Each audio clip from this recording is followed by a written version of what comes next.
bottom button on the joystick face is the sprinkler on and off. So I've turned the sprinkler on, and it's just pulsing, spraying down. What it's doing is fogging the asphalt. So what we want to do, especially on hot days, is we want to break the surface tension of the asphalt.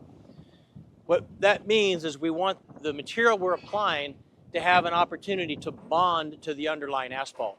So we want to use that sprinkler to be able to break that surface tension and give us a little bit more bonding time. What it also does is if we have to back into the material, if we spray a little bit of the water sprinkler system on that while we're backing into it, it'll help keep the material from sticking to our tires if we have to get back on the material before it has a chance to cure. Now, I'm going to turn it back on and I'm going to show you how the hand valve works just so you can see that piece of it. So this is a three-way valve,